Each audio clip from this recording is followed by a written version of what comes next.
Hello everyone, আসসালামু আলাইকুম। SSC ২৬ ব্যাচের প্রিয় ভাই আপুরা, তোমাদের সবাইকে ওয়েলকাম করতেছি খুবই স্পেশাল একটা ক্লাসে। আজকের ক্লাসে আমরা তোমাদের শর্ট সিলেবাসে উচ্চতর গণিতে যে অধ্যায়গুলো আছে প্রত্যেকটা অধ্যায়ের উপর ওয়ান শট এমসিকিউ একটা ক্লাস করব। পরীক্ষার আগে শেষ মুহূর্তে তোমাদের উচ্চতর গণিতের জন্য ভাইয়া 3টা ক্লাস দিব। একটা এমসিকিউ ক্লাস, একটা সিকিউ এবং একটা এসকিউ ক্লাস। এই 3 ক্লাসের বাইরে পরীক্ষার আগে শেষ মাসে বা শেষ মুহূর্তে তোমার অন্য কোনো ক্লাসের দরকার হবে না।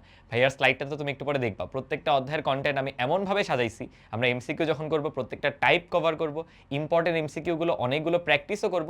মানে এই একটা ক্লাস স্লাইড তুমি পরীক্ষার আগে শেষ মুহূর্তে প্র্যাকটিস করে গেলে তোমার জন্য সব থেকে বেশি ইফেক্টিভ হবে। আমরা এক এক করে সিরিয়ালি প্রত্যেকটা চ্যাপ্টার কভার করব। তোমার কাজ হবে প্রত্যেকটা এমসিকিউ টাইপ যেন তুমি ভালো মতো বুঝো, শর্টকাট টেকনিক যা যা শিখাবো এগুলো পারো, দেন পরীক্ষার হলে ফাইনালি অ্যাপ্লাই করে দিয়ে আসো। ঠিক আছে, আমরা তাহলে শুরু করতেছি। পরীক্ষা দিয়ে এসে অবশ্যই ভাইয়ের কমেন্ট সেকশনে একটা কমেন্ট করে যেও যে আসলে তোমার উপকারে আসছে কিনা ক্লাসটা। চলো আমরা স্টার্ট করি। প্রথমে আমাদের অধ্যায় 2,